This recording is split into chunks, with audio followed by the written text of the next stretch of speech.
Ever feel that chill in the air, like there's somebody watching but nobody's there? Well, today we're going to explore just that and see if maybe a ghost is close by. I'm Chelsea Lee and welcome to the Dead Zone. For our first guest, we have John Albert and Beth Ann, two of the founders of Jabba Paranormal Investigations. Thank you so much for coming out to talk to us today. Thank you for having us. So for the first question, could you tell us, how did Jabba start?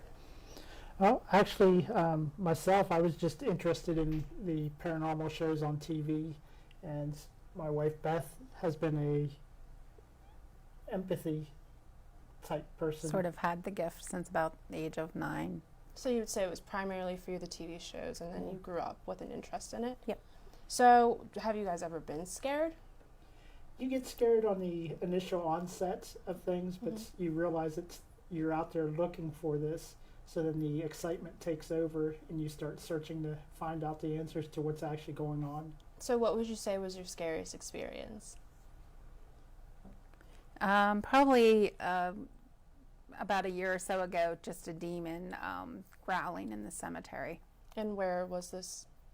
In Tyrone. Okay. And how long have you been investigating? We've been investigating as a couple since 2009. We actually formed a group a year later and then became an incorporated business last year.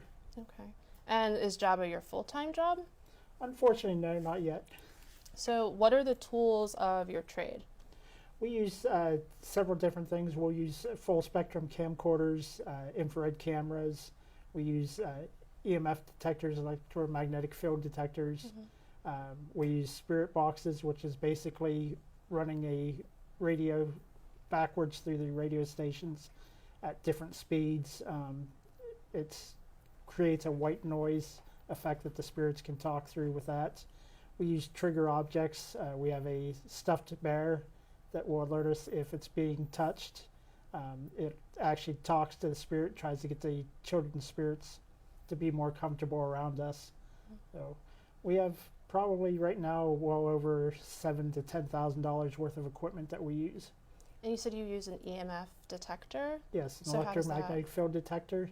The spirits are known to break the electromagnetic field in the Earth's atmosphere, and this device will light up in different increments depending on how much that atmosphere is being broken up. And you can use it to kind of ask yes and no questions with it, getting the spirit to come closer and showing that the device will light up more as it gets closer. It'll make audio alerts. And then if it's a no, you can have them back away and take away the lights. So you kind of train the spirits on how to communicate with you. Wow. So how did you come to learn about each of these tools? Pretty much as we got started with watching the TV shows, you see different equipment that they're using, and then researching online and finding several companies out there that actually manufacture nothing but equipment for ghost hunting. So do you have like a favorite tool that you would like to use, or does that kind of depend on the specific case or investigation? Kind of depends. Yeah. Sometimes I call him the MacGyver because he'll like rig things up. He'll combine sometimes 2 and 3 different devices together. I always say he MacGyvers it. So. Yeah, we have a thermal imaging camera which we love to use. We just recently received that and pick up the difference in the heat signatures. We also have the K2 meter and a mel meter that normally you let those kind of sit around and you're listening for the audio sounds and stuff. And a lot of times when they go off, nobody has a camera on them, so you lose that evidence. So I rigged a little handheld device that allows me to carry all those devices together and has an infrared camera aimed on it so that it picks up that. We run it under video and it just keeps recording and picks up anytime the equipment goes off. So you'd say that that's probably your favorite? One of mine, yes. Yeah. Okay. And do you guys do home visits? We do. We have on our website a 9-page application that we have the people fill out. It kind of keeps away the people that are faking things or wanting to just see how we do things. If you have a serious entity in your home, it allows us to get more in-depth information on what's going on. So you guys help people find closure? We try to, yes. Yeah. Okay. And what can you tell us about Duffy's Tavern? Go ahead. Duffy's Tavern, we were called up there because of a lot of activity going on. Mr. Duffy actually died in the building himself. When we first went in, he wouldn't allow us to record in the hallway. Any cameras that we set up in the hallway that he passed away in would quit working. If we moved it to another area, the camera would work. We found that after a while, he got used to us being there, and we could start recording in those areas. We also have a little boy spirit up there. His name's Michael. He's probably about 4 years old. We've had a lot of communication with him. The first time that we actually got contact with him, we're rolling a flashlight on the floor trying to get it to roll back to us. Different speeds, different angles. It would always roll and then stop. If we asked Michael to roll it back to us, it would then roll back to us. And on the one recording we never heard while we were there, but in playing it back we heard him, and we asked him if he can roll it back to us, and he says yeah, and then he laughs plain as day going ha ha ha, and then we say that was awesome, and you can hear him say thank you. Really? Yeah. So, I'm sorry, what's the tool that you said you used for this? That was just a regular flashlight that we used, just a small roll it back 9 and forth LED for it flashlight to- on the floor. Yeah, to Wow. see if he would And play with it. We caught this on a just a plain digital recorder. We weren't using the spirit boxes, so there was no manipulation with radio stations or anything. It was just a regular digital recorder. So you still have frequent communication with Michael? Yes. Yeah. Michael actually looks for us when we go up there. Yeah. The one time Beth couldn't make it back up with us when they were having a lot of issues going on, and Michael was actually calling out for her. Wow. And those clips are actually on our website if anybody. Okay. It's- So did it take you a long time to establish that communication with Michael? Yeah, I think it was probably the second visit. In my opinion, I feel like he had felt comfortable enough to make his appearance known, knowing that we weren't there to harm him or hurt him. Because that's one thing that we do try to, communicate with the spirits, that none of the devices will hurt them. We're not there to harm them or hurt them. So we do like to, set them at ease. So was there ever a case where it took you a long time to establish trust with a spirit? I think that was one of the longest ones that Yeah. we've had. Again, Especially a lot of for times Mr. Duffy. you can go into a place and the spirits may know that we're coming there. They don't want to be removed from the home or anything, so they won't become active with us while we're there. Okay, that's all we have time for. Thank you so much, Thank John and you. Beth Ann, for speaking with us today. Thank you. Welcome. Thanks. We'll be back after these messages.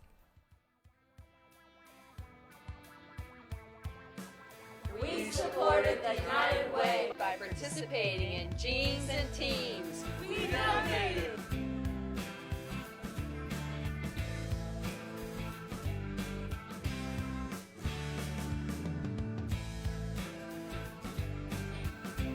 I help. We helped.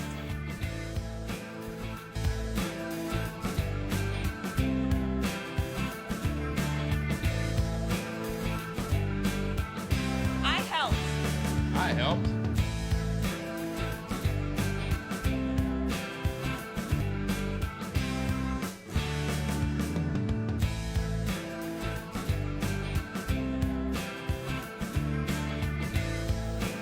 We helped.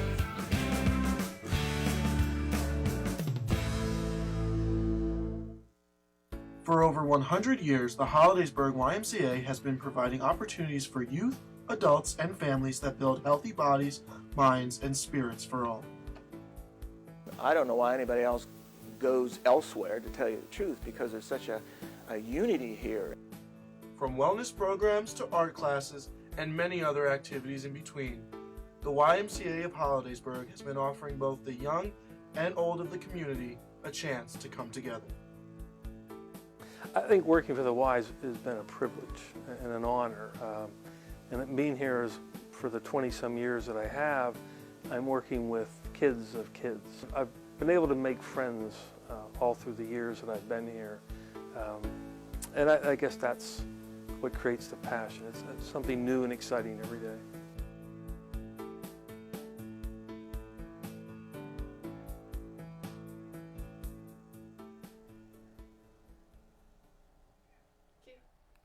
We're back with Joe DeFrancesco, Executive Director of the Blair County Historical Society. Thank you so much for coming out today, Joe. Thank you for having me. So for my first question, what is your background? Well, my background, started in the museum profession when I was a teenager, interested in history, specifically interested in railroad history. Mm-hmm. So a natural fit was to get involved with the Railroad Museum here in Altoona as a volunteer, as a high school kid, looking for something to do, looking for a way to give back to the community. And that's sparked an interest in my, giving me the idea to become involved in the museum field. So throughout high school and college, I worked at the museum, worked my way up to be archive manager, overseeing some of the archives and some of the collection there at the museum. And that led me to my passion in college to become a history major. So I recently graduated back in 2014 as a history major here at Penn State Altoona. So go Lions. And more recently in 2015, I was offered the position as executive director for the County Historical Society. Okay, so how long has the Historical Society been around? Since 1906. And how did you you said you got started with it in high school. Well, with the Railroad Museum, and then being out of college and looking for a job in the field, it just so happened to have an opening and applied on it, and as fate would have it, there I am today. That's awesome. So have you had any paranormal experiences? Well, we've been very fortunate to have some local paranormal groups come in, JABA being one of the most recent to come in and do some investigation work. I personally have not witnessed. I purposely, I'll be honest, I'm a little bit of a scaredy cat when it comes to this, so I kind of let them do their investigation work and I step away. But the Baker Mansion is which we're located, and this is most recently where JABA has done the investigation work. It's an interesting site to begin with. It has a very rich history, being built in the 1840s by Elias Baker. Local regional history, housing the county's archives, having objects in the collection that might be personal belongings of area residents for the past almost 200 years in some case. So I would like to think that a part of the artifacts that we have in the collection is a memory of a possession of someone representing people of the county. So I wouldn't be a bit surprised if there is some still spiritual attachment to these artifacts, and JABA has done the investigation work there, and I understand that there's some activity at the mansion. So can you give us a history of the U.S. Hotel and why you believe it to be haunted? The U.S. Hotel is obviously there in Hollidaysburg. To be honest, I'm not too familiar with the site, but I understand that there are some dynamic histories and stories, and I would encourage everyone to go out and visit there and learn more about it. It's a fantastic site. It's been renovated, and I know the owners are very cautious and conscientious about the historical significance of the hotel and promoting that. So there's some neat histories, I'm sure. I think there's a bedroom light that kicks on. Now this is more folklore that I understand, so I'm not, so don't quote me on the facts on this, but I believe that there's some mysterious lights that turn on in rooms at certain points of the day or something like that. It has something to do with a resident or a visitor that was there at one time. And you spoke already about Baker Mansion, but can you tell us a little bit about why you believe that it's haunted, or do you know any of the stories behind it? Well, the famous wedding dress, to give you an example, it was a member of the Bell family that the wedding dress belonged to. And we're going back all the way to the 1830s on this one. And Elias Baker's daughter, Anna Baker, never married. So it is believed that because she never married, and that when the Historical Society acquired this wedding dress, she became jealous and possessive over it, so she occupies the dress when it's on display. So many people who've come through the mansion when they were in elementary school would see the dress move and shake and see some sightings, and that's been the story behind that. And it's been it's almost been a local attraction in some sense. So is that the same story as like the Lady in White? I know there's a huge legend about that. The White Lady of Wapsie. Right. That's actually a different story. The story behind that is that there was I believe a bride and groom on their way to the chapel or something. I might be getting it completely wrong, but in a sense there was a horrific accident and the bride died. And to this day, supposedly, she haunts the woods above the Altoona campus there up on Wapsie Mountain. Okay. So what questions do you get about the paranormal? Do I see anything at the mansion? That's a common question, and I believe some folks are in tune with the spiritual world, and I believe there's some who just simply aren't. And to be honest, I like to tell people you gotta just come out and find out for yourself, because it's a really neat place to be around. And when the lights are down low, it's an old house. It's going to make some creaks and noise, and are they part of the house or are they part of the spiritual world? You're just going to have to come out and see it. Okay. So which location would you say is like the most haunted? Have you talked about the Mishler Theater? No. The other sites? Well, there's other sites in Blair County. There are railroad sites that have had horrific accidents. Wreck of the Red Arrow up near Horseshoe Curve. So as far as buildings, I would probably have to say it would have to be an area where there would be a lot of people. I know the Railroad Museum is a hot topic as well for paranormal research, and it was featured on a TV show once before, and Ghost Hunters. And I'd have to say that probably the Railroad Museum would be in Baker Mansion would be tied because of having the connection with people and life and death. So thank you so much for joining us today, Joe. Thank That's all you. we have time for. We'll be back with both of our guests after a quick break. Meet Daisy. In just 6 years, she can produce 67,000 pups. Now meet Spice. He can produce 2,500 kittens in a single year.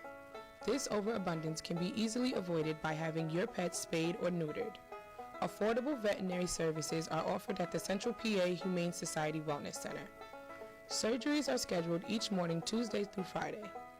There are several services available for canine, feline, avian, and even exotic animals. Wouldn't you want your dog to be just as happy as Daisy, or your cat to be as playful as Spice? Both pets are now living healthier lives after being spayed or neutered and are less susceptible to cancer or disease of the reproductive organs.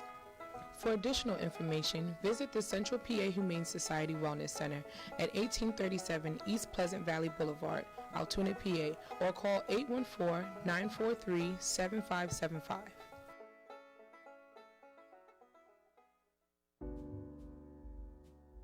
Every 2 seconds, someone in America is in need of a blood donation. There are over 4.5 million people who need blood transfusions in the U.S. and in Canada. This means that every day, more than 41,000 blood donations are needed each year. But only 10% of eligible donors actually donate. If everyone who was eligible to donate would donate, you would only need to donate maybe once every 10 to 12 years. But only about 7 to 10% of the eligible pool seems to donate. So we're always asking for people to donate, and I really appreciate anyone who donates. Be a hero. Be a hero. Be a hero. Be a hero. Please go out and donate. Thank you.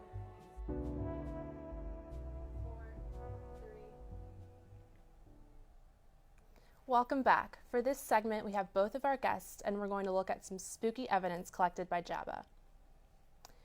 Here we have evidence of a shadow man captured at the U.S. Hotel. What can you tell me about this figure? With this figure, we were actually in a hallway, and the hallway was blocked off by a table. Just past that table, we seen this gentleman standing against the wall. He kind of had his arms crossed and he was standing there. If you moved closer to the table, he would disappear. If you backed up, you could still see him. So we grabbed the thermal camera and came down and took a picture and actually caught the lighter colored figure in the middle there, the purplish color, is a gentleman standing against the wall itself. Wow. So then next we have an orb that we also found at the U.S. Hotel. So what we want to know is, what exactly is an orb? An orb is basically a ball of energy. If it's a spirit itself, of course, with JABA, we take a lot of consideration with orbs. You have dust particles, you have moisture, a lot of different things can cause an orb. So we look for extreme differences on how the orb is moving before we try to classify it as a spirit. Okay. And then these are eyes that were captured at Baker Mansion. Your team searched for a source and weren't able to find one. So is that correct? Yeah, we spent probably a better part of 2 hours. Feedback as if the spirits are happy with a verbal communication from the spirits. So is getting investigators out there, help the family. Okay, so how does someone go about joining your team? We also have on our page a application that they fill out. It gives us a background on what they're into, what experiences they've encountered. Then we'll do a criminal background check on them, because when we go into your home or business, we don't want to be taking in people that have robberies or felonies on their record. We want to make sure that the businesses feel safe with having us come in. And then we sit down and interview the person with our group, so that we got to get that family feeling that if something just doesn't click with someone, we're not bringing that person into our group. We want to be working in the dark, work as a team, so we want that connection with everybody. So can I join the team? Say fill out an application. So is there anything else you guys would like to tell the audience? Well, we're grateful for places like the Baker Mansion, Royer Mansion, that allow us to come in and help out the local organizations. This summer you'll have to keep an eye open. We're doing a thing downtown with zombie invasion. So if you watch the news, the papers and stuff, you'll hear more about that. But we'll be doing raising money for the teen shelter through that also. Okay, so you said that takes place over the summer? Correct, that'll be in August. Okay. What do you guys say to the skeptics and the non-believers? We're not out there to make you believers. We know what we find. We're out there just to find answers. And again, we've spent almost $10,000 on equipment, where if I wanted to go on and fake something, I could do that with probably $50 on the internet with different programs. So I'm not going to invest this much money into equipment just to fake something. Do you often come across people that don't believe? All the time. I tell them that's okay, because the spirits don't believe in them either. That's a good answer. So could you tell us a little bit about the K2 meter measure? I know you mentioned that a little bit earlier. Yes, the K2 meter will pick up different amounts of electromagnetic energy in the atmosphere. A lot of times if you have bad wiring in your home, it'll give off an electromagnetic field that is high enough that will cause things like nausea, hallucinations, things like that. So we'll use those meters to walk through the home, kind of get a base reading to see where we're picking up that energy from to begin with.